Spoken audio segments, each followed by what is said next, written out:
নমস্কাৰ স্বাগতম দুপৰ শিৰোনামলৈ ষ্টুডিঅ'ত পৰস্মিতা মাজুলী জিলা প্ৰশাসনে 50% যাত্ৰীক লৈ ফেৰী চলাচলৰ নিৰ্দেশনা দিছিল যদিও আজি মাজুলীৰ অফলামুখ পাৰঘাটত একাংশ যাত্ৰীয়ে জিলা প্ৰশাসনৰ নিৰ্দেশনাক উৰাঙুলি দেখুওৱা পৰিলক্ষিত হয় কোভিড-19ক প্ৰতিহত কৰাৰ স্বাৰ্থত জিলা প্ৰশাসনক জনসাধাৰণে যি ধৰণে সহযোগিতা কৰিব লাগিছিল তাৰ বিপৰীত ছবি প্ৰতিফলিত হ'ল অফলামুখ ঘাটত জিলা প্ৰশাসনে মাজুলীৰ পাৰঘাটসমূহত চেনিটাইজেশ্যনৰ ব্যৱস্থাৰ লগতে যাত্ৰীসকলক সামাজিক দূৰত্ব বৰ্তাই ৰাখি যাতায়াতৰ সুবিধা প্ৰদান কৰিছে যদিও গুৰুগোসাই নমনা এই সকল যাত্ৰীক লৈ এতিয়া বিমূৰত পৰিছে পাৰঘাটত কৰ্মৰত আভ্যন্তৰীণ জল পৰিবহণ বিভাগৰ কৰ্মচাৰী তথা ফেৰীৰ কৰ্মচাৰীসকল এনেদৰে জনতা ওলাই আহিছে সামাজিক যে দূৰত্বৰ নিয়ম সেয়া উলংঘা হৈছে এতিয়া মাজুলীত আৰু 50% যাত্ৰী লোহে যেহেতু ফেৰী চলাচলৰ নিৰ্দেশনা জাৰি কৰিছিল মাজুলী জিলা প্ৰশাসনে কিন্তু অফলামুখ ঘাটত এয়া দেখিবলৈ পোৱা গ'ল যে কোনো ধৰণৰ সামাজিক দূৰত্ব নাই কোনো ধৰণৰ মুখত মাস্ক নাই এই সকলো ওলাই আহিছে এনেদৰে সামাজিক দূৰত্বৰ নিয়ম ভৰিৰে মুহাৰি এনেদৰে সকলো ওলাই আহিছে অহা পৰিলক্ষিত হৈছে য'ত বৰ্তমান এই সকল লোকক লৈ বিমূৰত পৰিছে প্ৰশাসনৰ লোকসকল যিসকলে বৰ্তমান অফলামুখ ঘাটত কৰ্তব্যত আছে সকল আভ্যন্তৰীণ জল পৰিবহণ বিভাগৰ কৰ্মচাৰী এতিয়া পৰিছে বিমূৰত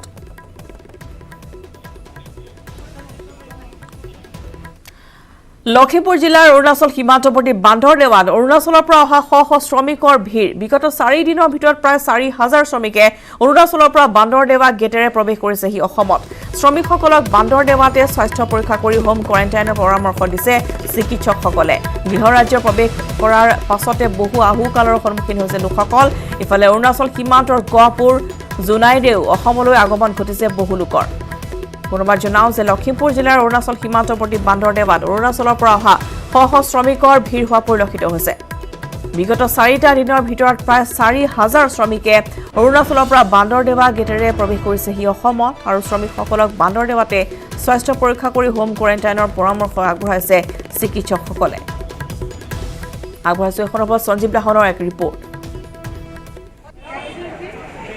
যোৱা 4 তাৰিখৰ পৰা তৃতীয় পৰ্যায়ৰ লকডাউন আৰম্ভ হোৱাৰ পিছত যি শিথিলতা দিলে সেই শিথিলতাৰ সুযোগ লৈ আন্তঃৰাজ্যিক যাতায়াত ব্যৱস্থা খুলি দিয়া হৈছিল আৰু তাৰ পিছতে অৰুণাচলত কৰ্মৰত অসমৰ বহু যুৱক যুৱতী তথা পুৰুষ মহিলাক অৰুণাচলৰ পৰা উলিয়াই পঠিওৱা হৈছে বা বহু শ্ৰমিক ওলাই গুচি আহিছে কাৰণ অৰুণাচলত এতিয়া লকডাউনৰ সময়ছোৱাত তেওঁলোকক কৰিবলগীয়া কাম একো নাই তেতিয়াৰ পৰা এতিয়ালৈকে যোৱা 3 দিন ধৰি বান্দৰদুৱাৰ লখিমপুৰ জিলাৰ অসম অৰুণাচল সীমান্তৱৰ্তী বান্দৰদুৱাৰ পৰিৱেশ মই দেখুৱাই আছোঁ একাধিক্ৰমে এটাকেইদিন আমি দেখুৱাবলৈ যত্ন কৰিছোঁ ঠিক বহুত লোকৰ ভিৰ পৰিলক্ষিত হৈছে যিহেতু এতিয়ালৈকে অৰুণাচলৰ পৰা প্ৰায় 4,000ৰো অধিক পুৰুষ মহিলা শ্ৰমিক হিচাপে নিযুক্ত থকা পুৰুষ মহিলা অৰুণাচলৰ পৰা ওলাই আহিছে আৰু ওলাই আহি তেওঁলোকে অসমত প্ৰৱেশ কৰিছে আৰু যোৱা দুটা পৰ্যায়ত যি লকডাউন আছিল দুটা পৰ্যায়ত লকডাউনৰ অৱস্থাত এইসকল শ্ৰমিক তাত আবদ্ধ হৈ আছিল আৰু তাৰপিছত তেওঁলোকে যেতিয়া তৃতীয় পৰ্যায়ৰ লকডাউন ঘোষণা হ'ল আৰু তৃতীয় পৰ্যায়ৰ লকডাউনত দিয়া শিথিলতাসমূহৰ সুযোগ লৈ এইসকল শ্ৰমিক ঘৰ অভিমুখে আহি আছে আৰু আহি লৈ তেওঁলোকে চিকিৎসকৰ ওচৰত এনেদৰে স্বাস্থ্য পৰীক্ষা কৰি ঘৰলৈ যাব আৰু ঘৰলৈ যোৱাৰ পিছত তেওঁলোকে ইয়াৰ পৰৱৰ্তী সময়ত চিন্তা কৰিব যে তেওঁলোকে সংস্থাপনৰ কাৰণে পুনৰ কি কৰিব পাৰিব মই দেখুৱাই আছোঁ সমগ্ৰ দৃশ্য এতিয়াও যথেষ্ট সংখ্যক ভিৰ ইয়াত যিসকল শ্ৰমিক আছে তেওঁলোকৰ মাজত যথেষ্ট সংখ্যক ভিৰ যিহেতু বহু দূৰণিবতীয়া ইয়াত শ্ৰমিকো আছে তেওঁলোকে সোনকালে ইয়াৰ পৰা যাব লাগিব আৰু যিহেতু যান বাহন যাতায়াতৰ ক্ষেত্ৰতো যথেষ্টখিনি বাধা নিষেধ আছে বাধ্যবাধকতা আছে সকলোখিনি নিয়ম মানি তেওঁলোকে ইয়াৰ পৰা যাব লাগিব গতিকে নিতান্তই এটা কথা ক'ব লাগিব এইসকল শ্ৰমিকে যোৱা দুটা পৰ্যায়ৰ লকডাউনৰ সময়ত যি দুৰ্যোগ ভুগিলে এতিয়াও তেওঁলোকৰ দুৰ্দশা আঁতৰ হোৱা নাই এনেদৰে চিল মাৰি দিয়া হৈছে মই দেখুৱাই আছোঁ যিসকল শ্ৰমিক আছে এনেদৰে চিল মাৰি দিয়া হৈছে আৰু তেওঁলোকক স্বাস্থ্য পৰীক্ষাৰ প্ৰমাণে আৰু তেওঁলোকক ঘৰলৈ যাবলৈ দিয়া হ'ব আৰু প্ৰয়োজন সাপেক্ষে তেওঁলোকক হোম কোৱাৰেণ্টাইন দিয়া হ'ব যদি দেহত কিছুমান চিম্পটম ধৰা পৰে মই ইয়াৰ মাজতে কথা পতাৰ যত্ন কৰিম শ্ৰমিকৰ লগত প্ৰথমতে কথা ক'ম ক'ৰ পৰা আপোনাৰ ঘৰ ক'ত ধেমাজিত অৰুণাচলত ক'ত আছিলেগৈ কি কাম কৰিছিলে পকা কাম কৰিছিলে এতিয়া ঘৰলৈ যাবগৈ দুটা লকডাউন যেতিয়া পাৰ হৈ গ'ল তাত আপোনালোকৰ কেনেকুৱা হৈছিলে খাইছিলে কি বা থাকিবলৈ কিবা অসুবিধা হৈছিলে নেকি ঠিকে আছে আকৌ অৰুণাচললৈ যাবনে ঠিক আছে মই স্বাস্থ্যকৰ্মীৰ লগতো যদি সম্ভৱ হয় কথা পতাৰ যত্ন কৰিম স্বাস্থ্যকৰ্মীসকল ব্যস্ত আছে তথাপিতো মই কথা পতা যত্ন বাইদেউ মই আপোনালোকৰ অকণমান কথা পাতি লওঁ দেখিছোঁ বহুত ভিৰ ইয়াত এটা 4 তাৰিখৰ পৰা এতিয়ালৈকে 4,000ৰো অধিক শ্ৰমিক পাৰ হৈ গৈছে এইখন গেটেৰে আৰু কিবা অসুবিধা পাইছে নেকি আপোনালোকে ইমান শ্ৰমিকক স্বাস্থ্য পৰীক্ষা কৰোঁতে? না পোৱা অসুবিধা বাৰু ভালে পাইছোঁ কৰিবলৈ পাই ৰাইজক সহযোগিতা কৰিবলৈ পাই আমি ভালে পাইছোঁ। হয়, এই শ্ৰমিকসকলক যে আপোনালোকে চিল মাৰি দিছে, এই শ্ৰমিকসকলক দিহা কি দিছে? ইয়াৰ পিছত তেওঁলোক ক'লৈ যাব লাগিব? ঘৰে ঘৰে যাব এওঁলোকে। আমি কৈছোঁ 28 দিন ঘৰত থাকিবলৈ কৈছোঁ। হয় হয়, মানে হোম কোৱাৰেণ্টাইন দিয়া হৈছে। পুনৰ স্বাভাৱিক হ'ল অসমৰ জনজীৱন। তৃতীয়টো দিনত ভৰি দিলে তৃতীয় পৰ্যায়ৰ লকডাউনে। 41 দিনৰ পিছত পুনৰ নিজ নিজ কৰ্মত মনোনিৱেশ কৰিছে লোকসকলে। প্ৰশাসনৰ নীতি নিৰ্দেশনাৰ মাজেৰে ৰাজপথত চলিছে যান বাহন। নিজ নিজ কাৰ্যালয়লৈ আহিছে বিষয়া কৰ্মচাৰীসকল। বাণিজ্যিক প্ৰতিষ্ঠানসমূহো সৰ্বাত্মকভাৱে গ্ৰহণ কৰা হৈছে কৰোনা প্ৰতিৰোধমূলক ব্যৱস্থা। আৰু য'ত বৰ্তমান ক্ৰমান্বয়ে স্বাভাৱিক হোৱা পৰিলক্ষিত হৈছে অসমৰ জনজীৱন। তৃতীয়টো দিনত যিহেতু তৃতীয় পৰ্যায়ৰ লকডাউনে ভৰি দিছে, 41 দিনৰ পিছত এতিয়া নিজ নিজ কৰ্মক্ষেত্ৰত মনোনিৱেশ কৰিছে লোকসকলে। প্ৰশাসনৰ নীতি নিৰ্দেশনাৰ মাজেৰে ৰাজপথত চলিছে এতিয়া যান বাহন। নিজ নিজ কাৰ্যালয়লৈ আহিছে বিষয়া কৰ্মচাৰীসকল। বাণিজ্যিক প্ৰতিষ্ঠানসমূহো সৰ্বাত্মকভাৱে গ্ৰহণ কৰা হৈছে কৰোনা প্ৰতিৰোধমূলক ব্যৱস্থা। এই মুহূৰ্তত আমি যোৰহাটলৈ গৈছোঁ, যিহেতু যোৰহাটত যান বাহনৰ চলাচলৰ ক্ষেত্ৰত কেতবোৰ বিশেষ নীতি নিৰ্দেশনা জাৰি কৰা হৈছে। সমান্তৰালভাৱে আন খবৰ জনাব আমাৰ সাংবাদিক গৌতম বৰা। গৌতম, আপোনাৰ কাষলৈ আহিছোঁ। যোৰহাটৰ আজিৰ দিনটো কেনেধৰণৰ ছবি পোৱাৰ ভাগত আপুনি দেখুৱাইছিলে যে বহুকেইখন বাহন ইতিমধ্যে তালাচী কৰা হৈছিল। সমান্তৰালভাৱে আন খবৰ আমি আপোনাৰ পৰা জানিব বিচাৰিছোঁ। হয় আৰু নিশ্চয়কৈ ৰশ্মিতা, ইতিপূৰ্বে আমাৰ যোৰহাটৰ যি অড ইভেন নাম্বাৰৰ যি যান বাহন চলাচল নিয়ম সেই আমি পুৱাৰ ভাগৰ পৰা দেখুৱাই আহিছোঁ। কিন্তু তাৰ সমান্তৰালভাৱে লকডাউনৰ ফলত বহু লোক অসুবিধাৰ সন্মুখীন হৈছে, আৰ্থিকভাৱে জোৰদাৰ হৈ পৰিছে। তাৰ ভিতৰত একাংশ লোক হৈছে যে যিসকল লোক যোৰহাটৰ উপায়ুক্ত কাৰ্যালয়ৰ ৰাজহ বিভাগৰ সৈতে জড়িত, তেওঁলোক হৈছে ষ্টাম্প ভেণ্ডৰসকল আৰু তৰণীসকল। যিহেতু বিগত প্ৰায় 1.5 মাহ ধৰি কোনো ধৰণৰ এনেধৰণৰ কাম কাজ হোৱা নাই, কোনো কোৰ্টৰ কাম কাজ হোৱা নাই বা মাটিৰ ক্ৰয় বিক্ৰয় হোৱা নাই, তাৰ ফলত চৰকাৰে সুৰাৰ পিছতে বৃহৎ পৰিমাণৰ ৰাজহ ইয়াৰ জৰিয়তে হেৰুৱাইছে। আৰু ইয়াৰ লগত জড়িত যিসকল তৰণী বা ষ্টাম্প ভেণ্ডৰ আছে, তেওঁলোক ব্যাপক লোকচানৰ সন্মুখীন হৈছে, তেওঁলোকৰ চলিবলৈ শেহতীয়াকৈ টনাটনি হৈছে। আৰু এই কথা উপলব্ধি কৰিয়ে যোৰহাটৰ উপায়ুক্ত কাৰ্যালয়ে আজি এইসকল লোকক কিছু সাহায্য দিয়াৰ ব্যৱস্থা কৰিছে আৰু আশা কৰিছে যে সোনকালে হয়তো চৰকাৰে এই ক্ষেত্ৰত কোনো সিদ্ধান্ত গ্ৰহণ কৰিব।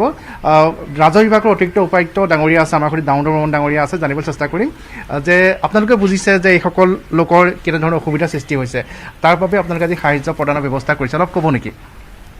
নিশ্চয়, লকডাউনেতো বিভিন্ন শ্ৰেণীৰ সমাজৰ বিভিন্ন শ্ৰেণীৰ বিশেষকৈ খাটি খোৱা নাইবা এনেকুৱা ধৰণৰ যিখিনি কেজুৱেল ৱৰ্কাৰ্ছ আছে সেইখিনিক যথেষ্ট ক্ষতি কৰিছে, অসুবিধাৰ সৃষ্টি কৰিছে জীৱন নিৰ্বাহত। আমি যোৰহাট জিলা প্ৰশাসনৰ তৰফৰ পৰা আমি যিমানখিনি পাৰোঁ চৰকাৰী সাহায্য বা বেচৰকাৰী সংগঠন, চিভিল ছ'চাইটি অৰ্গেনাইজেশ্যন সকলোৰে লগত এটা সমিলমিলৰ বাতাবৰণ সৃষ্টি কৰি গোটেই যোৰহাটবাসী ৰাইজক যিমানখিনি পাৰোঁ আমাৰ সাধ্যানুসাৰে সহায় কৰিবলৈ চেষ্টা কৰিছোঁ। আমি এই সুযোগতে যোৰহাটৰ যিখিনি NGO আছে, চিভিল ছ'চাইটি অৰ্গেনাইজেশ্যন সকলোকে আমাৰ প্ৰশাসনৰ তৰফৰ পৰা আন্তৰিক ধন্যবাদ জনাইছোঁ। লগতে এখেতসকলৰ যিখিনি ষ্টাম্প ভেণ্ডৰ কৰি আছিল, আমাৰ 1.5 মাহ ধৰি DC অফিচৰ কাম কাজ প্ৰায় অচল, আৰু লগতে যিটো কোৰ্ট, চিভিল কোৰ্টৰ কাম, জুডিচিয়েল কোৰ্টবিলাকৰ কামবিলাক বন্ধ হৈ পৰিছে। আমাৰ বাৰ কাউন্সিলো বন্ধ আছে। গতিকে তেখেতসকল আমাৰ ষ্টাম্প ভেণ্ডৰখিনি যথেষ্ট অসুবিধাৰ সন্মুখীন হৈছে। গতিকে সেই কথাটোৰ প্ৰতি লক্ষ্য ৰাখি আমি যোৰহাট জিলা প্ৰশাসনৰ তৰফৰ পৰা এটা চেষ্টা কৰিছোঁ য'ত সামান্য তেখেতসকলৰ যাতে দৈনন্দিন জীৱন নিৰ্বাহ কৰোঁতে আমি এটা কিবা সহায় কৰিব পাৰোঁ, তাৰ কাৰণে এটা সামান্য প্ৰচেষ্টা কৰিছোঁ। ধন্যবাদ জনাইছোঁ। আৰু সদৌ অসম ষ্টাম্প ভেণ্ডৰ সন্থাৰ সম্পাদক আছে আমাৰ সৈতে। আৰু তাৰ পূৰ্বে মই দেখুৱাই ল'ব বিচাৰিছোঁ যে এইসকল লোকসকলে বহু কষ্টৰে জীৱন নিৰ্বাহ কৰিব লগা হৈছে। যিহেতু চৰকাৰৰ দৃষ্টি আছে যিসকল দৰিদ্ৰ সীমাৰেখাৰ তলৰ লোকসকলৰ প্ৰতি, আৰু তেওঁলোকক যিমান পাৰি সিমান বিভিন্ন আঁচনিৰ জৰিয়তে সাহায্য প্ৰদান কৰা হৈছে। কিন্তু এইসকল লোক, যিসকল লোক তেনেধৰণৰ শ্ৰেণীটো নপৰে, কিন্তু তেওঁলোকৰ উপাৰ্জনৰ বাট ইতিমধ্যে বন্ধ হৈ যোৱাৰ ফলত বহু অসুবিধাত ভুগিছে।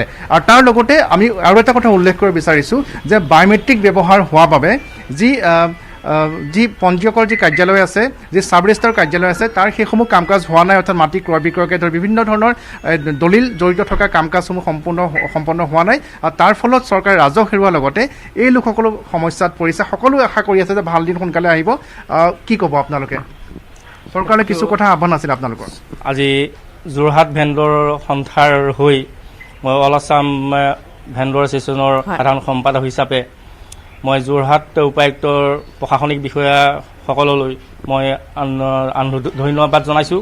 আৰু লগতে আমাৰ যিখিনি ষ্টাম্প ভেণ্ডৰ দলিল বিক্ৰী কৰি সামান্য উপাৰ্জন কৰে, আজি 10 টকীয়া দলিল বা 20 টকীয়া দলিল 50টা 100টা বিক্ৰী কৰি আমি গৌতমলৈ আপোনালোকক আৰু সেইসকল লোকক সহায় কৰা হৈছে যিসকলে লকডাউনৰ সময়ছোৱাত নিজৰ জীৱিকা নিৰ্বাহ কৰিবলৈ কিছু অসুবিধাৰ সন্মুখীন হ'বলগীয়া হৈছে আৰু যোৰহাটৰ পৰা গৌতমে দেখুৱালে এয়া সাহায্য সামগ্ৰী উপায়ুক্তৰ তৰফৰ পৰা প্ৰেৰণ কৰা হৈছে সেইসকল লোকলৈ।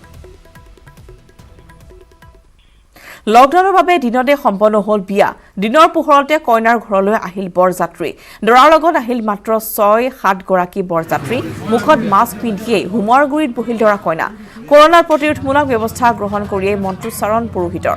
প্ৰশাসনৰ নীতি নিৰ্দেশনাৰ মাজতে বহাগতে পাতিলে মংগলদৈৰ প্ৰাণজিৎ ডেকা আৰু মধুস্মিতা বড়োৱে যুগ্ম জীৱনৰ পাতনি। আগবঢ়াইছোঁ নৱজ্যোতি মহন্তৰ এক প্ৰতিবেদন। নিশ্চয়কৈ তৃতীয় পৰ্যায়ৰ লকডাউন চলি থকাৰ সময়তে দেখিবলৈ পোৱা গৈছে মঙলদৈত এখন লকডাউনৰ মাজতে বিয়া। তেওঁলোকৰ নীতি নিয়মৰ মাজত এই বিয়াখন অনুষ্ঠিত কৰিছে।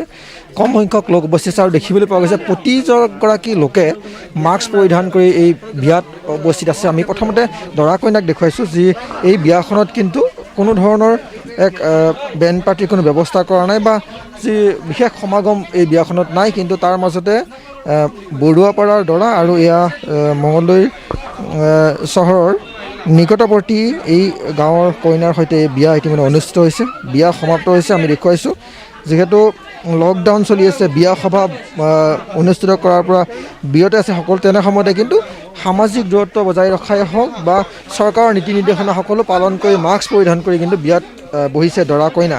আমি দৰাৰ ওচৰলৈকে যাব বিচাৰিম। কেনেকুৱা কি ক'বা যে লকডাউন চলি আছে তাৰপিছতো বিয়া তোমাৰ কেনেকুৱা অনুভৱ? উপায় নাই, কি কৰিব। চৰকাৰে লকডাউন দিছে যিহেতু মানি চলিব লাগিব। সকলো মাস্ক পৰিধান কৰা, ডিষ্টেঞ্চ মেনেজ কৰিব লাগিব। সকলোৱে যাতে আহ্বান যাতে চৰকাৰৰ নিৰ্দেশটো মানি চলে, লকডাউন পালন কৰে, সকলোৱে মাস্ক পৰিধান কৰে। তাকে কামনা তাৰিখ কেতিয়া ঠিক কৰিছিলে? 5 তাৰিখে আছিলে। তথাপি চৰকাৰে য'ত 3 তাৰিখে খোলাৰ নিৰ্দেশ আছিলে, অৱশ্যে চব যোগাৰ হৈছে, অলপকৈ চব যোগাৰ কৰা পৰিছে। হৈছে 3 তাৰিখে খুলিলে কৰিব পাৰিম। তাৰপিছত ডিচিশ্যন লোৱা হোৱা নাছিলে। এতিয়া নিউজত পালোঁ এতিয়া বিয়া পাতিব আহ্বান দিছে, তাৰ কাৰণে আকৌ পাতিব আমি হেৰি কৰিছোঁ। আৰু তোমাৰ লগত কোন আহিছে? কি কয়, মামা আহিছে, মাহী আহিছে আৰু 6জন আহিছে। আৰু হয়, নহয় 2খন গাড়ী। এয়া দেখিছোঁ যিহেতু যি লকডাউনৰ সকলো নিৰ্দেশনা পালন কৰি এনেধৰণে বিয়াত অনুষ্ঠিত হৈছে। যিহেতু মঙলদৈ শলিয়ালপাৰাৰ দৃশ্য, এয়া শলিয়ালপাৰাৰ দৰা আৰু বৰুৱাপাৰাৰ শলিয়ালপাৰাৰ কইনা আৰু বৰুৱাপাৰাৰ দৰাৰ সৈতে বিয়া অনুষ্ঠিত হৈছে। আমি জানিব বিচাৰিম কি ক'ব আজি বিয়া অনুষ্ঠিত কৰা হ'ল লকডাউনৰ মাজতে? হয়, আজি 3 মাহৰ আগতে বিয়াৰ তাৰিখ কৰিছিলোঁ লকডাউনৰ আগত। তাৰপিছত নাপাতো বুলি ভাবিছিলোঁ, কিন্তু এতিয়া নাপাতিলেও নহয় আৰু বেমাৰৰ পৰিস্থিতি এইবিলাক দেখা পাই ভাবিলোঁ। তাৰপিছত প্ৰশাসনক সুধিলোঁ, সুধোঁতে তেওঁলোকে ক'লা যে এনেকুৱা নিয়মেদি পাতিব পাৰা। সেইকাৰণে এতিয়া আজি বিয়াখন পাতিলোঁ, কিন্তু বেয়াও লাগি আছে, ভালো লাগি আছে। হ'লেও যিখিনি ফূৰ্তি কৰিম বুলি ভাবিছিলোঁ সেইখিনি কৰিব নোৱাৰিলোঁ আৰু অলপ বহলকৈ পাতিম বুলি ভাবিছিলোঁ, মানুহখিনি গোটেইখিনিকে মাতি ফূৰ্তি ফাৰ্তা কৰিম বুলি, কিন্তু সেইখিনি কৰিব নোৱাৰাৰ কাৰণে বহুত বেয়া লাগি আছে মনটো। আৰু দিনতে এনেদৰে লকডাউনৰ মাজতে মংগলদৈৰ এখন বিয়া সম্পন্ন হয়। আৰু পাছত খবৰ বাতৰি লৈছোঁ এটি চমু বাণিজ্যিক বিৰতিৰ।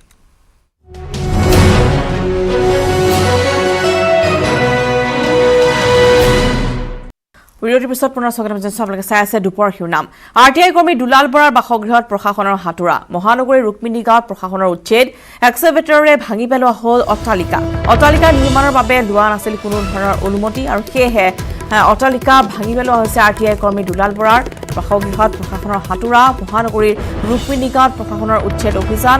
এক্সকেভেটৰেৰে ভাঙি পেলোৱা হ'ল দুলাল বৰাৰ এইটো প্ৰসাদোত্তম অট্টালিকা।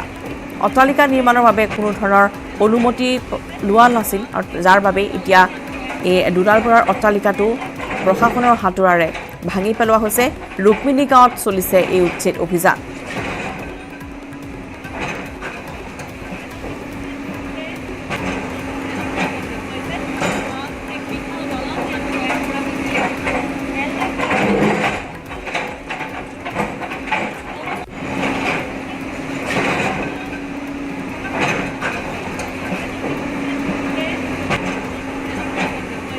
মহানগৰীৰ ৰুক্মিণী গাঁৱৰে দৃশ্য আমি দেখুৱাইছোঁ RTI কৰ্মী দুলাৰ বৰাৰ বাসগৃহ এনেদৰে ভাঙি পেলোৱা হৈছে এটা অট্টালিকা য'ত অনুমতি অবিহনে তেওঁ নিৰ্মাণ কৰিছিল আৰু সেয়েহে এই অট্টালিকাটো বৰ্তমান ভাঙি পেলোৱা হৈছে মহানগৰীৰ ৰুক্মিণী গাঁৱত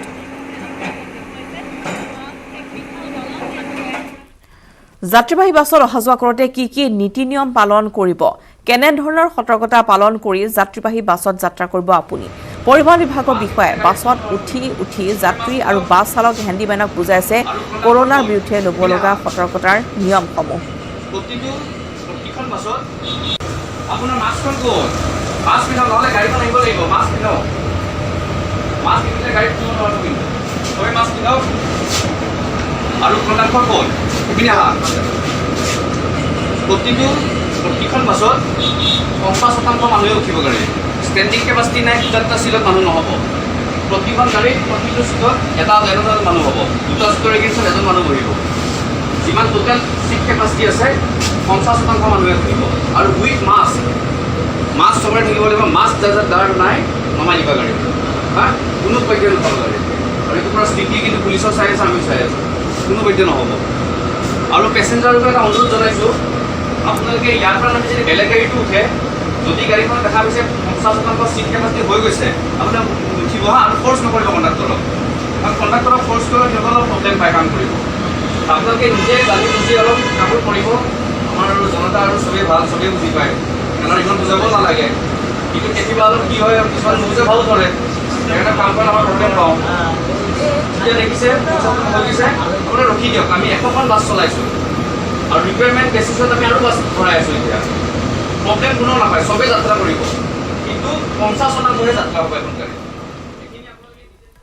ক'ত গৈছিল বঙাইগাঁৱৰ 5 কৰোনা সংক্ৰমিত বঙাইগাঁও জিলাৰ প্ৰশাসনে প্ৰকাশ কৰিছে সংক্ৰমিতৰ ট্ৰেভেল হিষ্ট্ৰী মানিকপুৰ অফিয়া তবাসুমৰ ট্ৰেভেল হিষ্ট্ৰী এনেধৰণৰ 19 মাৰ্চত পুৱা 11 বজাত চাপৰত থকা ককা দেউতা জামাল উদ্দিনৰ ঘৰলৈ গৈছিল তেওঁ বিয়লি 4 বজাত বিজনী মছজিদত নামাজ পঢ়ি পুনৰ চাপৰলৈ উভতি আহিছিল 24 মাৰ্চত চাপৰত আছিল কিশোৰীগৰাকী আৰু বিয়লি 3 বজাত মানিকপুৰৰ ঘৰত আহিছিল 7 এপ্ৰিলত জামালৰ গাত কৰোনা পজিটিভ ওলোৱাত পৰিয়ালটোক বঙাইগাঁও অসামৰিক চিকিৎসালয়ত ভৰ্তি কৰা হয় তাৰপিছত 14 দিন কৰা হয় কোৱাৰেণ্টাইন 26 এপ্ৰিলত কিশোৰীগৰাকীৰ দেউতাক ডিজনীলৈ গৈছিল বজাৰ কৰিবলৈ 28 এপ্ৰিলত হোম কোৱাৰেণ্টাইনত থকা কিশোৰীগৰাকীৰ গাত ধৰা পৰে কৰোনা পজিটিভ অভয়াপুৰী দীপক মল্লিকৰ ট্ৰেভেল হিষ্ট্ৰী এনেধৰণৰ 25 এপ্ৰিলত আমগুৰি MPHCত স্বাস্থ্য পৰীক্ষা তেওঁ কৰিবলৈ যায় 25 এপ্ৰিলতে অভয়াপুৰীৰ হীৰাপাৰা আৰু ৰৌমাৰীটো ব্যক্তিগত কামৰ বাবে তেওঁ গৈছিল 26 এপ্ৰিলত আমগুৰি নদী পাৰৰ পৰা তৰমুজ ক্ৰয় কৰি অভয়াপুৰী চহৰ গিলাগুৰি ইকৰাবাৰী নয়াগাঁও লালমাটি দুৰামাৰী তেওঁ বিক্ৰী কৰিবলৈ যায় 28 এপ্ৰিলত পুনৰ আমগুৰি MPHC লৈ যায় 28 এপ্ৰিলত আমগুৰিত একাংশ লোকৰ সৈতে তেওঁ লুডু খেলে 29 এপ্ৰিলত আমগুৰিত একাংশ লোকৰ সৈতে তেওঁ ভাং সেৱন কৰে আৰু 30 এপ্ৰিলত ব্যক্তিগত কামতে যায় গণেশপুৰ আৰু অভয়াপুৰীলৈ আৰু সেইদিনাই কৰোনা পজিটিভ ধৰা পৰিছে তেওঁৰ শৰীৰত সাপাৰকাটাৰ অনুপম ঠাকুৰীয়া হৈছে এগৰাকী স্বাস্থ্যকৰ্মী আৰু সাপাৰকাটাত এজন সতীৰ্থৰ সৈতে তেওঁ ৰুম ভাড়া কৰি থাকে 24 এপ্ৰিলত নিজৰ কৰ্তব্য পালন কৰি বিভিন্ন স্থানলৈ যায় 25 এপ্ৰিলত বীৰঝৰা চাবগিছাত যায় তাৰ পৰা আহি বঙাইগাঁও STC ওচৰৰ ATMৰ পৰা টকা উলিয়াই নিজৰ কৰ্তব্য পালন কৰি স্বাস্থ্যকৰ্মীজনে নয়াপাৰা পুপৰা গাঁও ৰাভাপাৰা পুৰণিপাৰা খৰিজা দুলাইগাঁও ভৰিয়াকাটা নয়াপাৰা দ্বিতীয় পাতিত সঘনাই গৈছিল তাৰ উপৰিও চাপাৰকাটা ৰেলগেটৰ তাত থকা দোকান আৰু চাহ দোকানলৈও তেওঁ গৈছিল 30 এপ্ৰিলত ঠাকুৰীয়াৰ গাত কৰোনা পজিটিভ ধৰা পৰে শহীদ বেদীৰ ববিতা বাস্পৰ ট্ৰেভেল হিষ্ট্ৰী ববিতা বাস্পৰ এগৰাকী স্বাস্থ্যকৰ্মী 1 এপ্ৰিলৰ পৰা 7 এপ্ৰিললৈকে ববিতাই বৰপৰা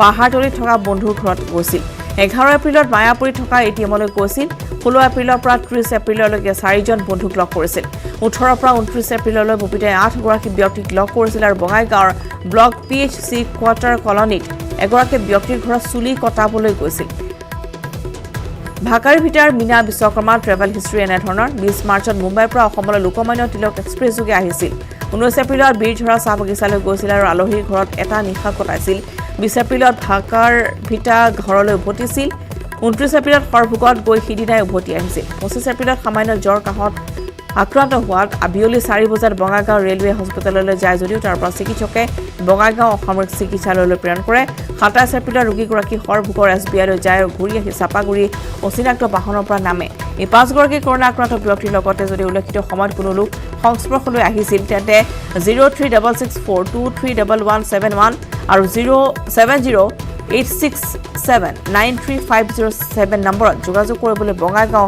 প্ৰশাসনে অনুৰোধ জনাইছে।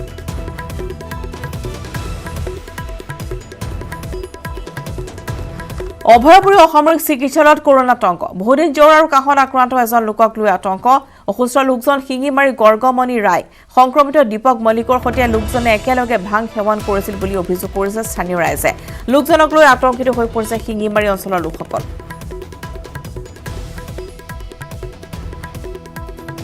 জ্বৰ আৰু কাহত আক্ৰান্ত এজন ব্যক্তিক লৈ এতিয়া কৰোনা আতংক অৰ্থাৎ আতংকময় পৰিৱেশৰ সৃষ্টি হৈছে। অসুস্থ লোকজন হৈছে শিঙিমাৰীৰ গৰ্গমণি ৰায় আৰু ইতিমধ্যে সংক্ৰমিত দীপক মল্লিকৰ সংস্পৰ্শলৈ অহাৰ সন্দেহ কৰা হৈছে। তেওঁ কিছু অসুস্থ হৈ পৰিছে আৰু দীপক মল্লিকৰ সৈতে একেলগে ভাং সেৱন কৰিছিল গৰ্গমণি ৰায়ে আৰু ইতিমধ্যে তেওঁক উন্নত চিকিৎসাৰ বাবে অৰ্থাৎ তেওঁক লৈ এতিয়া যিহেতু শিঙিমাৰী অঞ্চলৰ লোকসকল আতংকিত হৈ পৰিছে, গতিকে অভয়াপুৰী অসামৰিক চিকিৎসালয়ত তেওঁক ভৰ্তি কৰা হৈছে।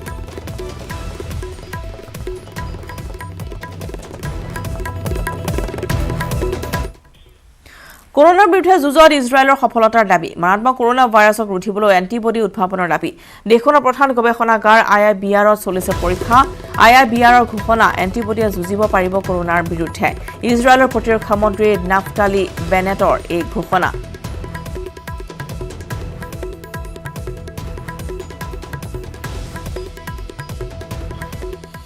মানৱ শৰীৰত কৰোনাৰ প্ৰতিষেধকৰ পৰীক্ষণ। আমেৰিকাত আক্ৰান্ত হৈছে কৰোনাৰ প্ৰতিষেধকৰ পৰীক্ষণ। মাৰ্কিন বিজ্ঞানী পিফিজাৰে উদ্ভাৱন কৰিছে প্ৰতিষেধক। পিফিজাৰক সহায় কৰিছে বায়োটেক নামৰ এক সংস্থাই। অৱশ্যে কৰোনা প্ৰতিৰোধৰ ক্ষেত্ৰত এই প্ৰতিষেধক কিমান ফলপ্ৰসূ হয় সেয়া এতিয়াও নিশ্চিত হোৱা নাই।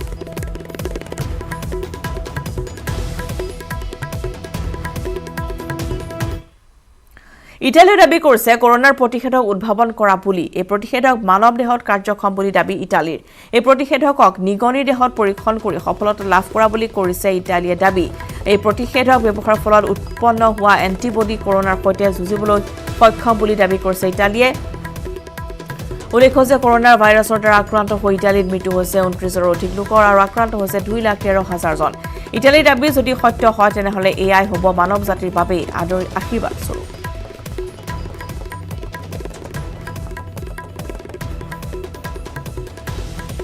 মহানগৰীৰ ৰুক্মিণী গাঁৱত উদ্ধাৰ 3টাকৈ গুলী। পৰিত্যক্ত অৱস্থাত এঘৰ পিছফালে উদ্ধাৰ কৰা হৈছে 3টাকৈ গুলী।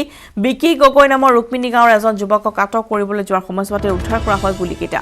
আৰক্ষী অহাৰ উমান পাই পলাই যায় বিকি নামৰ যুৱকজন, কিন্তু ৰহস্যজনকভাৱে বিকি পলাই যোৱাৰ পথছোৱাতে পৰিত্যক্ত অৱস্থাত পোৱা যায় গুলীকেইটা।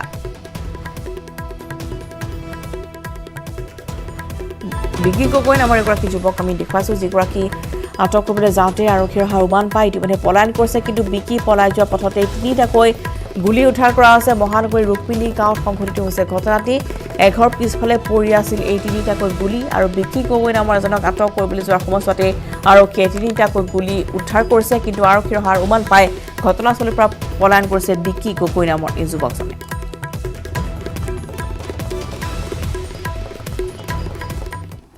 চৌৰাল্লিছলৈ বৃদ্ধি অসমত কৰোনা সংক্ৰমিত লোকৰ সংখ্যা। কোকৰাঝাৰ আৰু গোৱালপাৰাত নতুনকৈ সংক্ৰমিত 2জন।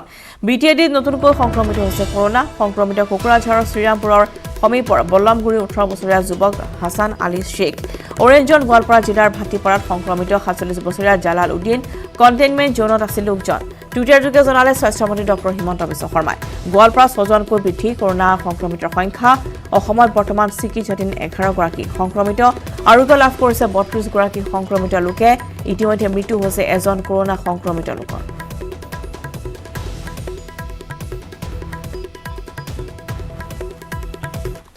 ষোল্লশলৈ বৃদ্ধি ভাৰতত কৰোনাৰ মৃতকৰ সংখ্যা। ভাৰতত 24 ঘণ্টাত 126গৰাকী লোকৰ মৃত্যু হৈছে। মঙলবাৰে পুৱা 8 বজালৈ মৃত্যু হৈছে 1568গৰাকীৰ। 15 ঘণ্টাত ভাৰতত 111গৰাকী সংক্ৰমিতৰ মৃত্যু। মহাৰাষ্ট্ৰত সৰ্বাধিক 617গৰাকী লোকৰ মৃত্যু। ভাৰতত সংক্ৰমিত আন 49,391গৰাকী।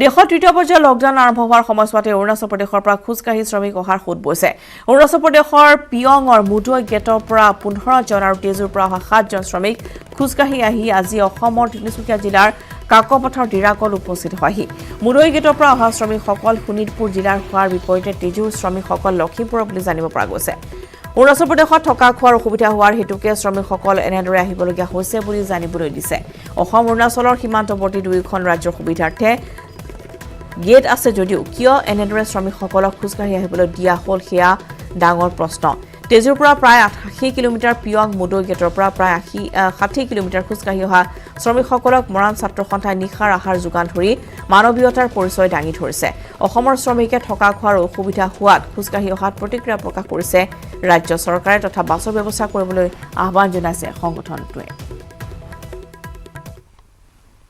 অৰুণাচলৰ পৰা প্ৰায় প্ৰথম গ্ৰুপত আমি 15 জন লগ পালোঁ তাৰপিছত দ্বিতীয়বাৰত আমি 7 জন লগ পালোঁ যি 15 জন আহিছিলে 15 জন মুদৈ মুখৰ পৰা আহি আছিলে আৰু 7 জন আহিছিলে আমাৰ তেজুৰ পৰা এতিয়া কথা হ'ল এই মানুহকেইজনক আমি আমাৰ মৰাণ ছাত্ৰ সন্থা এটালৈ আমি সিহঁতক প্ৰত্যক্ষ কৰিলোঁ আৰু প্ৰত্যক্ষ কৰি আমি স্থানীয় আৰক্ষী কাকপথাৰ থানালৈ আমি যোগাযোগ কৰিলোঁ যিখন ডিৰাক চাৰিআলিত যিটো আমাৰ আউটপোষ্ট আছে আউটপোষ্টত থকা ব্যৱস্থা সিহঁতে কৰিছে আৰু আমিও মৰাণ ছাত্ৰ সন্থাৰ ফালৰ পৰা তেখেতলোকক আজি ৰাতিটোৰ কাৰণে আমি খোৱা ব্যৱস্থা কৰিছোঁ আৰু সিহঁতক আমি থকা ব্যৱস্থাৰ কাৰণে আৰু সিহঁতক কোৱাৰেণ্টাইন কৰি আমাৰ মেডিকেলৰ ব্যৱস্থা কৰিবৰ কাৰণে আমি চিন্তা চৰ্চা কৰি আমি যোগাযোগ কৰি আছোঁ আৰু সিহঁতক আজি ৰাতিটোৰ কাৰণে আমি খোৱাৰ ব্যৱস্থা কৰিছোঁ হ'ব হৈছে দুপৰ শিৰোনামৰ পৰা এতিয়া বিদায় লোৱাৰ নমস্কাৰ স্বাগতম দুপৰ শিৰোনামলৈ ষ্টুডিঅ'ত পৰস্মিতা মাজুলী জিলা প্ৰশাসনে 50% যাত্ৰীক লৈ ফেৰী চলাচলৰ নিৰ্দেশনা দিছিল যদিও আজি মাজুলীৰ অফলামুখ পাৰ ঘাটত একাংশ যাত্ৰীয়ে জিলা প্ৰশাসনৰ নিৰ্দেশনাক উৰাঙুলি দেখুওৱা পৰিলক্ষিত হয় কোভিড-19ক প্ৰতিহত কৰাৰ স্বাৰ্থত জিলা প্ৰশাসনক জনসাধাৰণে যি ধৰণে সহযোগিতা কৰিব লাগিছিল তাৰ বিপৰীত ছবি প্ৰতিফলিত হ'ল অফলামুখ ঘাটত জিলা প্ৰশাসনে মাজুলীৰ পাৰ ঘাটসমূহত চেনিটাইজেশ্যনৰ ব্যৱস্থাৰ লগতে যাত্ৰীসকলক সামাজিক দূৰত্ব বৰ্তাই ৰাখি যাতায়াতৰ সুবিধা প্ৰদান কৰিছে যদিও গুৰুগোসাঁই নমনা এইসকল যাত্ৰীক লৈ এতিয়া বিমূৰত পৰিছে পাৰ ঘাটত কৰ্মৰত আভ্যন্তৰীণ জল পৰিবহণ বিভাগৰ কৰ্মচাৰী তথা ফেৰীৰ কৰ্মচাৰীসকল এনেদৰে জনতা ওলাই আহিছে সামাজিক যি দূৰত্বৰ নিয়ম সেয়া উলংঘা হৈছে এতিয়া মাজুলীত আৰু 50% যাত্ৰীলৈহে যেহেতু ফেৰী চলাচলৰ নিৰ্দেশনা জাৰি কৰিছিল মাজুলী জিলা প্ৰশাসনে কিন্তু অফলামুখ ঘাটত এয়া দেখিবলৈ পোৱা গ'ল যে কোনো ধৰণৰ সামাজিক দূৰত্ব নাই কোনো ধৰণৰ মুখত মাস্ক নাই এই সকলো ওলাই আহিছে এনেদৰে সামাজিক দূৰত্বৰ নিয়ম ভৰিৰে মোহাৰি এনেদৰে সকলো ওলাই আহিছে অহা পৰিলক্ষিত হৈছে য'ত বৰ্তমান এই সকল লোকক লৈ বিমূৰত পৰিছে প্ৰশাসনৰ লোকসকল যিসকলে বৰ্তমান অফলামুখ ঘাটত কৰ্তব্যত আছে সেইসকল আভ্যন্তৰীণ জল পৰিবহণ বিভাগৰ কৰ্মচাৰী এতিয়া পৰিছে বিমূৰত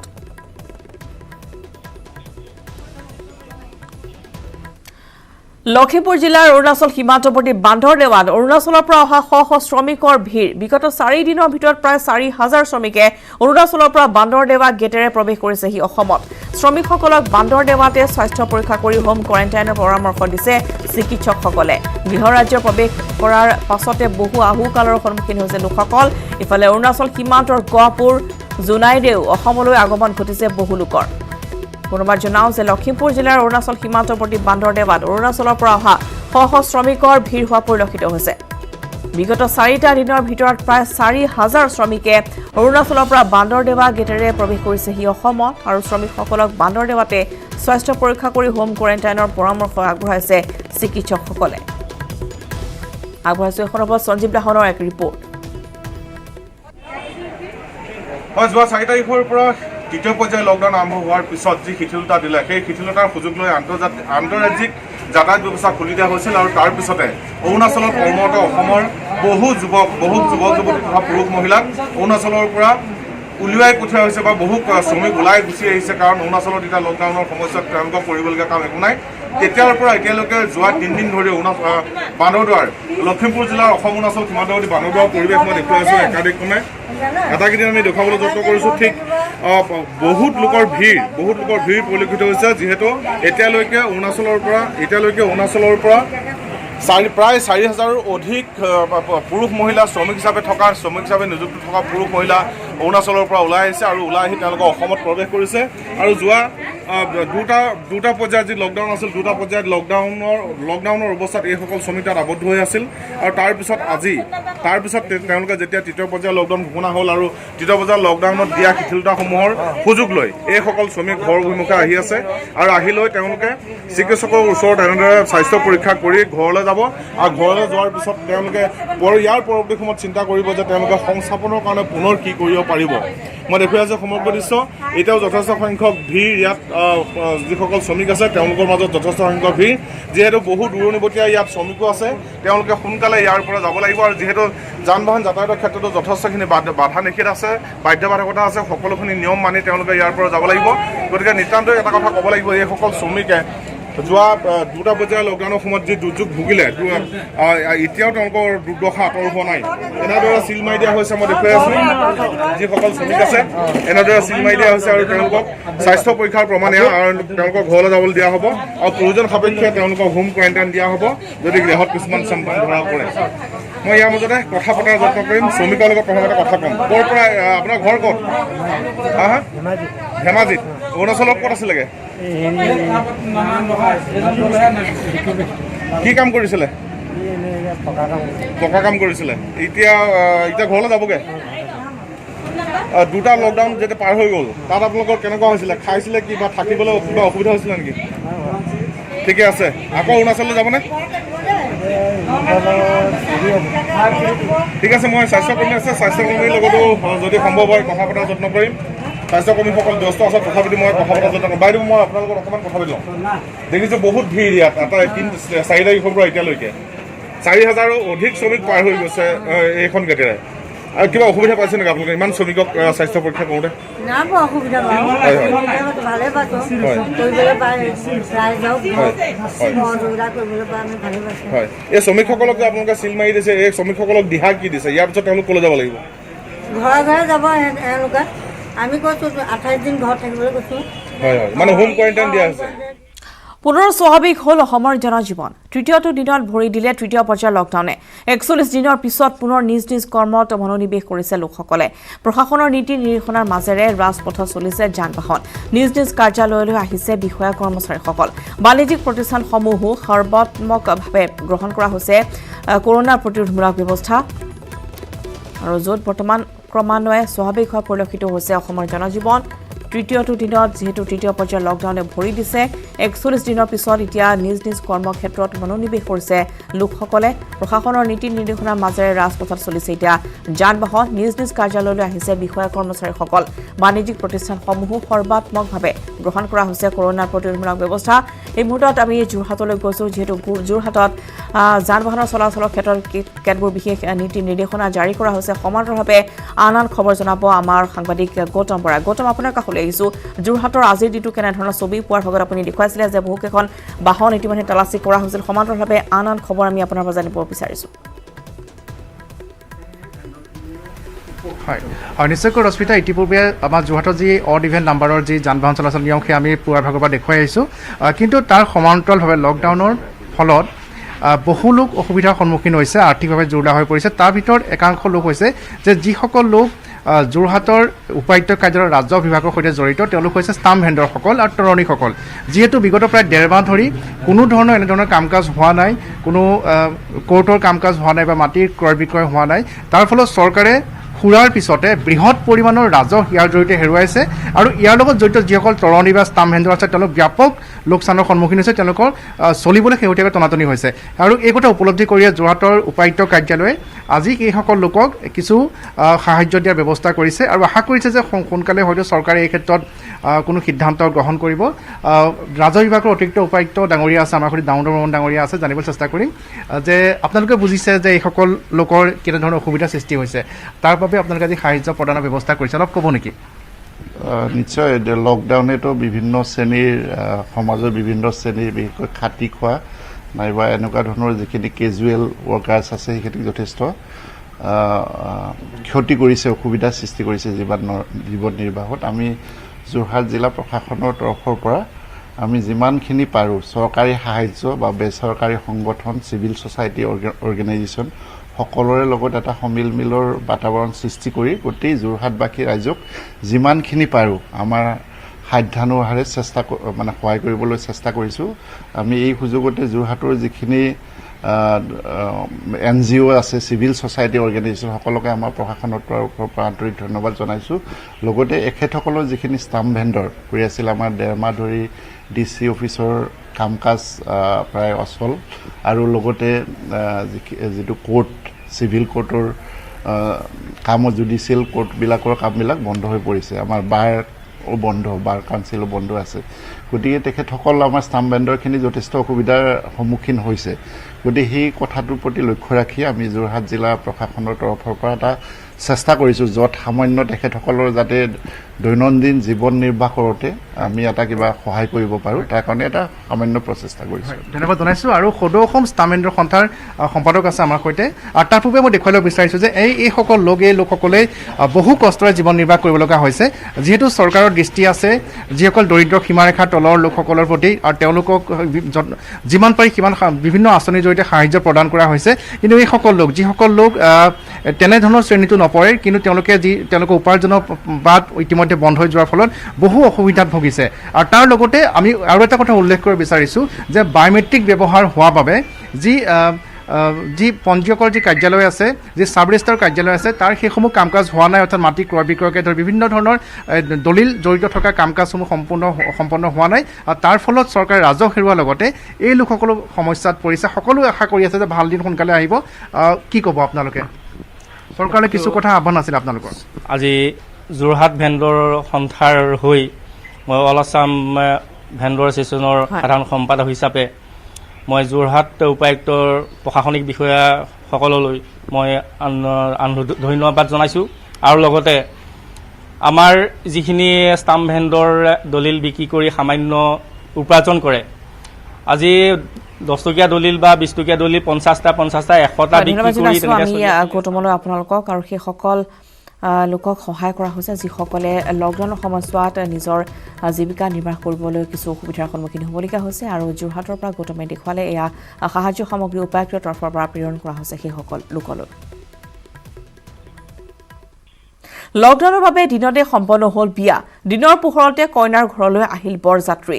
দৰাৰ লগত আহিল মাত্ৰ 6-7 গৰাকী বৰযাত্ৰী।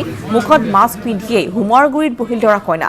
কৰোনাৰ প্ৰতিৰোধমূলক ব্যৱস্থা গ্ৰহণ কৰিয়েই মন্ত্ৰোচ্চাৰণ পুৰোহিতৰ। প্ৰশাসনৰ নীতি নিৰ্দেশনাৰ মাজতে বহাগতে পাতিলে মংগলদৈৰ প্ৰাণজিৎ ডেকা আৰু মধুস্মিতা বড়োৱে যুগ্ম জীৱনৰ পাতনি। আগবঢ়াইছোঁ নৱজ্যোতি মহন্তৰ এক প্ৰতিবেদন। নিশ্চয়কৈ তৃতীয় পৰ্যায়ৰ লকডাউন চলি থকাৰ সময়তে দেখিবলৈ পোৱা গৈছে মঙলদৈত এখন লকডাউনৰ মাজতে বিয়া। তেওঁলোকৰ নীতি নিয়মৰ মাজত এই বিয়াখন অনুষ্ঠিত কৰিছে। কম সংখ্যক লোক উপস্থিত আৰু দেখিবলৈ পোৱা গৈছে প্ৰতিগৰাকী লোকে মাস্ক পৰিধান কৰি এই বিয়াত উপস্থিত আছে। আমি প্ৰথমতে দৰা কইনাক দেখুৱাইছোঁ যি এই বিয়াখনত কিন্তু কোনো ধৰণৰ এক বেণ্ড পাৰ্টিৰ কোনো ব্যৱস্থা কৰা নাই বা যি বিশেষ সমাগম এই বিয়াখনত নাই। কিন্তু তাৰ মাজতে বৰুৱাপাৰাৰ দৰা আৰু এয়া মঙলদৈ চহৰৰ নিকটৱৰ্তী এই গাঁৱৰ কইনাৰ সৈতে বিয়া ইতিমধ্যে অনুষ্ঠিত হৈছে। বিয়া সমাপ্ত হৈছে। আমি দেখুৱাইছোঁ যিহেতু লকডাউন চলি আছে, বিয়া সভা অনুষ্ঠিত কৰাৰ পৰা বিৰত আছে সকলো। তেনে সময়তে কিন্তু সামাজিক দূৰত্ব বজাই ৰখাই হওক বা চৰকাৰৰ নীতি নিৰ্দেশনা সকলো পালন কৰি মাস্ক পৰিধান কৰি কিন্তু বিয়াত বহিছে দৰা কইনা। আমি দৰাৰ ওচৰলৈকে যাব বিচাৰিম। কেনেকুৱা কি ক'বা যে লকডাউন চলি আছে তাৰপিছত বিয়া তোমাৰ কেনেকুৱা অনুভৱ? উপায় নাই, কি কৰিব। চৰকাৰে লকডাউন দিছে যিহেতু মানি চলিব লাগিব। সকলো মাস্ক পৰিধান কৰা, ডিষ্টেঞ্চিং মেনেজ কৰিব লাগিব। সকলোৱে যাতে আহ্বান যাতে চৰকাৰৰ নিৰ্দেশটো মানি চলে, লকডাউন পালন কৰে, সকলোৱে মাস্ক পৰিধান কৰে। তাৰিখ কেতিয়া ঠিক কৰিছিলে?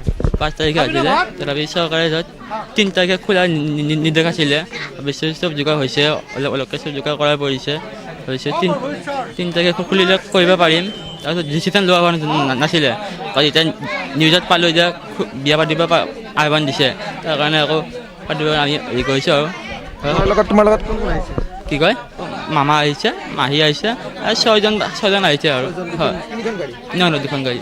হয়। দুখন গাড়ী এয়া দেখিছোঁ যিহেতু যি লকডাউনৰ সকলো নিৰ্দেশনা পালন কৰি এনেধৰণে বিয়াত অনুষ্ঠিত হৈছে যিহেতু মঙলদৈ হলিয়ালপাৰাৰ দৃশ্য এয়া হলিয়ালপাৰাৰ দৰা আৰু বৰুৱাপাৰাৰ হলিয়ালপাৰাৰ কইনা আৰু বৰুৱাপাৰাৰ দৰাৰ সৈতে বিয়া অনুষ্ঠিত হৈছে আমি জানিব বিচাৰিম কি ক'ব আজি বিয়া অনুষ্ঠিত কৰা হ'ল লকডাউনৰ মাজতে হয় আজি মানে আমি আজি 3 মাহৰ আগতে বিয়াৰ তাৰিখ কৰিছিলোঁ লকডাউনৰ আগত তাৰপিছত নাপাতো বুলি ভাবিছিলোঁ কিন্তু এতিয়া নাপাতিলেও নহয় আৰু বেমাৰৰ পৰিস্থিতি এইবিলাক দেখা পাই ভাবিলোঁ তাৰপিছত প্ৰশাসনক সুধিলোঁ সুধোঁতে তেওঁলোকে ক'লা যে এনেকুৱা নিয়মেদি পাতিব পাৰা সেইকাৰণে এতিয়া আজি বিয়াখন পাতিলোঁ কিন্তু বেয়াও লাগি আছে ভালো লাগি আছে হ'লেও যিখিনি ফূৰ্তি কৰিম বুলি ভাবিছিলোঁ সেইখিনি কৰিব নোৱাৰিলোঁ আৰু অলপ মানে বহলকৈ পাতিম বুলি ভাবিছিলোঁ মানুহখিনি গোটেইখিনিকে মাতি ফূৰ্তি ফাৰ্তা কৰিম বুলি কিন্তু সেইখিনি কৰিব নোৱাৰাৰ কাৰণে বহুত বেয়া লাগি আছে মনটো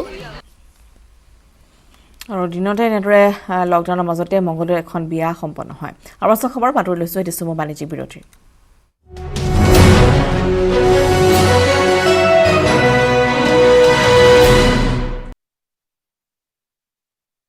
কি ভাবি আছা বিৰতিৰ পিছত পুনৰ স্বাগতম জনাইছোঁ আপোনালোকে চাই আছে দুপৰ শিৰোনাম RTI কৰ্মী দুলাল বৰাৰ বাসগৃহত প্ৰশাসনৰ হাতোৰা মহানগৰীৰ ৰুক্মিণী গাঁৱত প্ৰশাসনৰ উচ্ছেদ এক্সকেভেটৰেৰে ভাঙি পেলোৱা হ'ল অট্টালিকা নিৰ্মাণৰ বাবে লোৱা নাছিল কোনো ধৰণৰ অনুমতি আৰু সেয়েহে অট্টালিকা ভাঙি পেলোৱা হৈছে RTI কৰ্মী দুলাল বৰাৰ বাসগৃহত প্ৰশাসনৰ হাতোৰা মহানগৰীৰ ৰুক্মিণী গাঁৱত প্ৰশাসনৰ উচ্ছেদ অভিযান এক্সকেভেটৰেৰে ভাঙি পেলোৱা হ'ল দুলাল বৰাৰ এইটো প্ৰসাদোত্তম অট্টালিকা নিৰ্মাণৰ বাবে কোনো ধৰণৰ অনুমতি লোৱা নাছিল আৰু যাৰ বাবে এতিয়া এই দুলাল বৰাৰ অট্টালিকাটো প্ৰশাসনৰ হাতোৰাৰে ভাঙি পেলোৱা হৈছে ৰুক্মিণী গাঁৱত চলিছে এই উচ্ছেদ অভিযান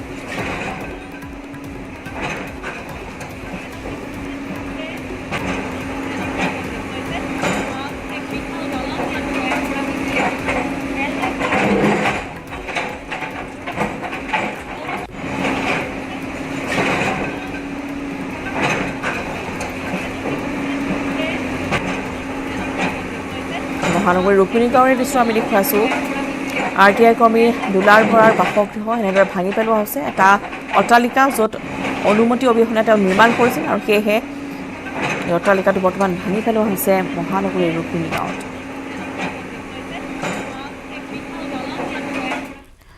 যাত্ৰীবাহী বাছত অহা যোৱা কৰোঁতে কি নীতি নিয়ম পালন কৰিব কেনেধৰণৰ সতৰ্কতা পালন কৰি যাত্ৰীবাহী বাছত যাত্ৰা কৰিব আপুনি পৰিবহণ বিভাগৰ বিষয়াই বাছত উঠি যাত্ৰী আৰু বাছ চালক হেণ্ডিমেনক বুজাইছে কৰোনাৰ বিৰুদ্ধে ল'ব লগা সতৰ্কতাৰ নিয়মসমূহ প্ৰতিখন বাছত আপোনাৰ মাস্কখন ক'ত মাস্ক পিন্ধক নহ'লে গাড়ীখন আহিব লাগিব মাস্ক পিন্ধক মাস্ক পিন্ধিলে গাড়ীত উঠিব নোৱাৰিব কিন্তু চবে মাস্ক পিন্ধক আৰু কণ্ডাক্টৰ ক'ত সেইপিনে আহা প্ৰতিখন বাছত 50% মানুহে উঠিব গাড়ী ষ্টেণ্ডিং কেপাচিটি নাই দুটা চিটত মানুহ নহ'ব প্ৰতিখন গাড়ীত প্ৰতিটো চিটত এটা মানুহ হ'ব দুটা চিটৰ এগেইনষ্টত এজন মানুহ বহিব যিমান টোটেল চিট কেপাচিটি আছে 50% মানুহে বহিব আৰু উইথ মাস্ক চবৰে থাকিব লাগিব মাস্ক যাৰ নাই নমাই দিবা গাড়ী হা কোনো পধ্যে নহ'ব গাড়ী আৰু এইটো পূৰা ষ্ট্ৰিক্টলি কিন্তু পুলিচৰ চাই আছে আমিও চাই আছোঁ কোনো পধ্যে নহ'ব আৰু পেচেঞ্জাৰক এটা অনুৰোধ জনাইছোঁ আপোনালোকে ইয়াৰ পৰা নামি যদি বেলেগ গাড়ীটো উঠে যদি গাড়ীখন দেখা পাইছে 50% চিট কেপাচিটি হৈ গৈছে আপুনি উঠিব আৰু ফ'ৰ্চ নকৰিব কণ্ডাক্টৰক কাৰণ কণ্ডাক্টৰক ফ'ৰ্চ কৰিলে সিহঁতৰ অলপ প্ৰব্লেম পাই কাম কৰিব আপোনালোকে নিজে গাড়ী বুজি অলপ কামবোৰ কৰিব আমাৰ আৰু জনতা আৰু চবেই ভাল চবেই বুজি পায় কাৰণ ইমান বুজাব নালাগে কিন্তু কেতিয়াবা অলপ কি হয় কিছুমান নুবুজে ভাল কৰে সেইকাৰণে কাম কৰাত আমাৰ প্ৰব্লেম পাওঁ যেতিয়া দেখিছে 50% হৈ গৈছে আপুনি ৰখি দিয়ক আমি 100খন বাছ চলাইছোঁ আৰু ৰিকুৱাৰমেণ্ট বেচিছত আমি আৰু বাছ ভৰাই আছোঁ এতিয়া প্ৰব্লেম কোনো নাপায় চবেই যাত্ৰা কৰিব কিন্তু 50% যাত্ৰা হ'ব এখন গাড়ী ক'ত গৈছিল বঙাইগাঁৱৰ 5 কৰোনা সংক্ৰমিত বঙাইগাঁও জিলাৰ প্ৰশাসনে প্ৰকাশ কৰিছে সংক্ৰমিতৰ ট্ৰেভেল হিষ্ট্ৰী মানিকপুৰা অফিয়া তবাচুমৰ ট্ৰেভেল হিষ্ট্ৰী এনেধৰণৰ 19 মাৰ্চত পুৱা 11 বজাত চাপৰত থকা ককা দেউতা জামাল উদ্দিনৰ ঘৰলৈ গৈছিল তেওঁ বিয়লি 4 বজাত বিজনী মছজিদত নামাজ পঢ়ি পুনৰ চাপৰলৈ উভতি আহিছিল 24 মাৰ্চত চাপৰত আছিল কিশোৰীগৰাকী আৰু বিয়লি 3 বজাত মানিকপুৰৰ ঘৰত আহিছিল 7 এপ্ৰিলত জামালৰ গাত কৰোনা পজিটিভ ওলোৱাত পৰিয়ালটোক বঙাইগাঁও অসামৰিক চিকিৎসালয়ত ভৰ্তি কৰা হয় তাৰ পিছত 14 দিন কৰা হয় কোৱাৰেণ্টাইন 26 এপ্ৰিলত কিশোৰীগৰাকীৰ দেউতাক ডিজনীলৈ গৈছিল বজাৰ কৰিবলৈ 28 এপ্ৰিলত হোম কোৱাৰেণ্টাইনত থকা কিশোৰীগৰাকীৰ গাত ধৰা পৰে কৰোনা পজিটিভ অভয়াপুৰী দীপক মল্লিকৰ ট্ৰেভেল হিষ্ট্ৰী এনেধৰণৰ 25 এপ্ৰিলত আমগুৰি MPHCত স্বাস্থ্য পৰীক্ষা তেওঁ কৰিবলৈ যায় 25 এপ্ৰিলতে অভয়াপুৰীৰ হীৰাপাৰা আৰু ৰৌমাৰীটো ব্যক্তিগত কামৰ বাবে তেওঁ গৈছিল 26 এপ্ৰিলত আমগুৰি নদী পাৰৰ পৰা তৰমুজ ক্ৰয় কৰি অভয়াপুৰী চহৰ গিলাগুৰি ইকৰাবাৰী নয়াগাঁও লালমাটি দুৰামাৰী তেওঁ বিক্ৰী কৰিবলৈ যায় 28 এপ্ৰিলত পুনৰ আমগুৰি MPHC লৈ যায় 28 এপ্ৰিলত আমগুৰিত একাংশ লোকৰ সৈতে তেওঁ লুডু খেলে 29 এপ্ৰিলত আমগুৰিত একাংশ লোকৰ সৈতে তেওঁ ভাং সেৱন কৰে আৰু 30 এপ্ৰিলত ব্যক্তিগত কামতে যায় গণেশপুৰ আৰু অভয়াপুৰীলৈ আৰু সেইদিনাই কৰোনা পজিটিভ ধৰা পৰিছে তেওঁৰ শৰীৰত সাপাৰকাটাৰ অনুপম ঠাকুৰীয়া হৈছে এগৰাকী স্বাস্থ্যকৰ্মী আৰু সাপাৰকাটাত এজন সতীৰ্থৰ সৈতে তেওঁ ৰুম ভাড়া কৰি থাকে 24 এপ্ৰিলত নিজৰ কৰ্তব্য পালন কৰি বিভিন্ন স্থানলৈ যায় 25 এপ্ৰিলত বীৰঝৰা চাহ বাগিচাত যায় তাৰ পৰা আহি বঙাইগাঁও STC ওচৰৰ ATMৰ পৰা টকা উলিয়াই নিজৰ কৰ্তব্য পালন কৰি স্বাস্থ্যকৰ্মীজনে নয়াপাৰা পুপৰা গাঁও ৰাভাপাৰা পুৰণিপাৰা খৰিজা দুলাইগাঁও ভৰিয়াকাটা নয়াপাৰা দ্বিতীয় আদিত সঘনাই গৈছিল তাৰ উপৰিও চাপাৰকাটা ৰেলগেটৰ তাত থকা দোকান আৰু চাহ দোকানলৈও তেওঁ গৈছিল 30 এপ্ৰিলত ঠাকুৰীয়াৰ গাত কৰোনা পজিটিভ ধৰা পৰে শহীদ বেদীৰ ববিতা বাস্পৰ ট্ৰেভেল হিষ্ট্ৰী ববিতা বাস্পৰ এগৰাকী স্বাস্থ্যকৰ্মী 1 এপ্ৰিলৰ পৰা 7 এপ্ৰিললৈকে ববিতাই বৰপৰা পাহাৰতলিত থকা বন্ধুৰ ঘৰত গৈছিল 11 এপ্ৰিলত মায়াপুৰীত থকা ATMলৈ গৈছিল 16 এপ্ৰিলৰ পৰা 30 এপ্ৰিললৈকে 4জন বন্ধুক লগ কৰিছিল 18 পৰা 29 এপ্ৰিললৈ ববিতাই 8 গৰাকী ব্যক্তিক লগ কৰিছিল আৰু বঙাইগাঁৱৰ ব্লক PHC কোৱাৰ্টাৰ কলনীত এগৰাকী ব্যক্তিৰ ঘৰত চুলি কটাবলৈ গৈছিল ভাকাৰী ভিটাৰ মিনা বিশ্বকৰ্মা ট্ৰেভেল হিষ্ট্ৰী এনেধৰণৰ 20 মাৰ্চত মুম্বাইৰ পৰা অসমলৈ লোকমান্য তিলক এক্সপ্ৰেছ যোগে আহিছিল 19 এপ্ৰিলত বীৰঝৰা চাহ বাগিচালৈ গৈছিল আৰু আলহীৰ ঘৰত এটা নিশা কটাইছিল 20 এপ্ৰিলত ভাকাৰ ভিটা ঘৰলৈ উভতিছিল 29 এপ্ৰিলত সৰভোগত গৈ সিদিনাই উভতি আহিছিল 25 এপ্ৰিলত সামান্য জ্বৰ কাহত আক্ৰান্ত হোৱাত আবিয়লি 4 বজাত বঙাইগাঁও ৰেলৱে হস্পিটেললৈ যায় যদিও তাৰ পৰা চিকিৎসকে বঙাইগাঁও অসামৰিক চিকিৎসালয়লৈ প্ৰেৰণ কৰে 27 এপ্ৰিলত ৰোগীগৰাকী সৰভোগৰ SBIলৈ যায় আৰু ঘূৰি আহি চাপাগুৰি অচিনাক্ত বাহনৰ পৰা নামে এই 5 গৰাকী কৰোনা আক্ৰান্ত ব্যক্তিৰ লগতে যদি উল্লেখিত সময়ত কোনো লোক সংস্পৰ্শলৈ আহিছিল তেন্তে 0366423171 আৰু 07086793507 নম্বৰত যোগাযোগ কৰিবলৈ বঙাইগাঁও প্ৰশাসনে অনুৰোধ জনাইছে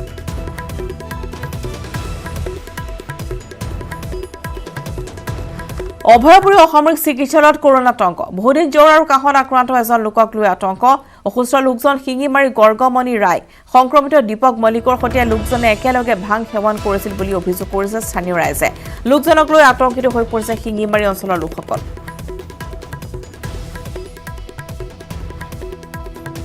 জ্বৰ আৰু কাহত আক্ৰান্ত এজন ব্যক্তিক লৈ এতিয়া কৰোনা আতংক অৰ্থাৎ আতংকময় পৰিৱেশৰ সৃষ্টি হৈছে অসুস্থ লোকজন হৈছে শিঙিমাৰীৰ গৰ্গমণি ৰায় আৰু ইতিমধ্যে সংক্ৰমিত দীপক মল্লিকৰ সংস্পৰ্শলৈ অহাৰ সন্দেহ কৰা হৈছে তেওঁ কিছু অসুস্থ হৈ পৰিছে আৰু দীপক মল্লিকৰ সৈতে একেলগে ভাং সেৱন কৰিছিল গৰ্গমণি ৰায়ে আৰু ইতিমধ্যে তেওঁক উন্নত চিকিৎসাৰ বাবে অৰ্থাৎ তেওঁক লৈ এতিয়া যিহেতু শিঙিমাৰী অঞ্চলৰ লোকসকল আতংকিত হৈ পৰিছে গতিকে অভয়াপুৰী অসামৰিক চিকিৎসালয়ত তেওঁক ভৰ্তি কৰা হৈছে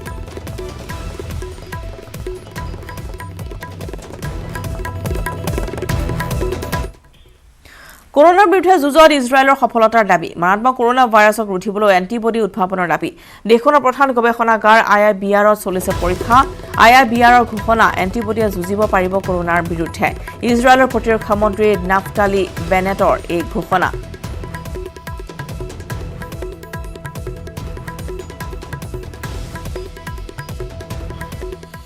মানৱ শৰীৰত কৰোনাৰ প্ৰতিষেধকৰ পৰীক্ষণ আমেৰিকাত আক্ৰান্ত হৈছে কৰোনাৰ প্ৰতিষেধকৰ পৰীক্ষণ মাৰ্কিন বিজ্ঞানী পিফিজাৰে উদ্ভাৱন কৰিছে প্ৰতিষেধক পিফিজাৰক সহায় কৰিছে বায়োটেক নামৰ এক সংস্থাই অৱশ্যে কৰোনা প্ৰতিৰোধৰ ক্ষেত্ৰত এই প্ৰতিষেধক কিমান ফলপ্ৰসূ হয় সেয়া এতিয়াও নিশ্চিত হোৱা নাই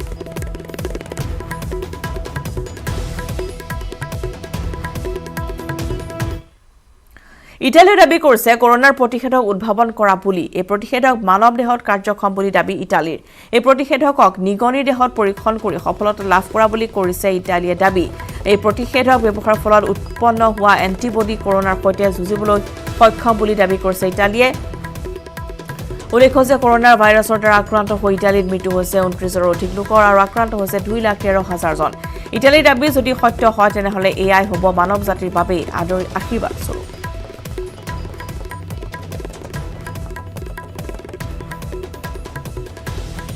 মহানগৰীৰ ৰুক্মিণী গাঁৱত উদ্ধাৰ 3টাকৈ গুলী পৰিত্যক্ত অৱস্থাত এঘৰ পিছফালে উদ্ধাৰ কৰা হৈছে 3টাকৈ গুলী বিকি গগৈ নামৰ ৰুক্মিণী গাঁৱৰ এজন যুৱকক আটক কৰিবলৈ যোৱাৰ সময়ছোৱাতে উদ্ধাৰ কৰা হয় গুলীকেইটা আৰক্ষী অহাৰ উমান পাই পলাই যায় বিকি নামৰ যুৱকজন কিন্তু ৰহস্যজনকভাৱে বিকি পলাই যোৱাৰ পথছোৱাতে পৰিত্যক্ত অৱস্থাত পোৱা যায় গুলীকেইটা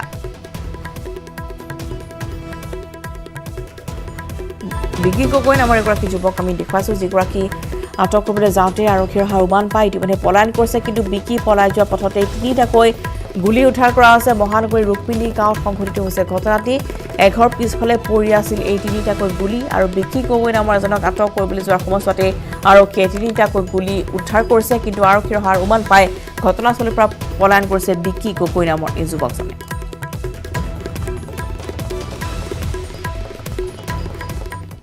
চৌৰাল্লিছলৈ বৃদ্ধি অসমত কৰোনা সংক্ৰমিত লোকৰ সংখ্যা কোকৰাঝাৰ আৰু গোৱালপাৰা নতুনকৈ সংক্ৰমিত 2জন বিটিএডিত নতুনকৈ সংক্ৰমিত হৈছে কৰোনা সংক্ৰমিত কোকৰাঝাৰৰ শ্ৰীৰামপুৰৰ সমীপৰ বল্লমগুৰি 18 বছৰীয়া যুৱক হাছান আলী শেখ অৰেঞ্জন গোৱালপাৰা জিলাৰ ভাটিপাৰাত সংক্ৰমিত 47 বছৰীয়া জালাল উদ্দিন কণ্টেইনমেণ্ট জোনত আছিল লোকজন টুইটাৰযোগে জনালে স্বাস্থ্যমন্ত্ৰী ডক্টৰ হিমন্ত বিশ্ব শৰ্মাই গোৱালপাৰা 6জনকৈ বৃদ্ধি কৰোনা সংক্ৰমিতৰ সংখ্যা অসমত বৰ্তমান চিকিৎসাধীন 11 গৰাকী সংক্ৰমিত আৰোগ্য লাভ কৰিছে 32 গৰাকী সংক্ৰমিত লোকে ইতিমধ্যে মৃত্যু হৈছে এজন কৰোনা সংক্ৰমিত লোকৰ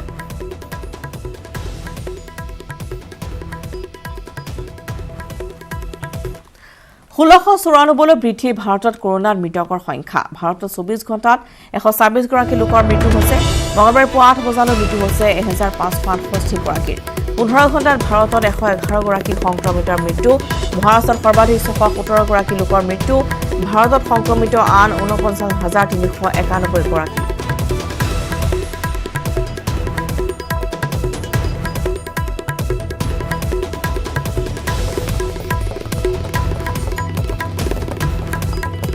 দেশত তৃতীয় পৰ্যায়ৰ লকডাউন আৰম্ভ হোৱাৰ সময়ছোৱাতে অৰুণাচল প্ৰদেশৰ পৰা খোজকাঢ়ি শ্ৰমিক অহাৰ সোঁত বৈছে অৰুণাচল প্ৰদেশৰ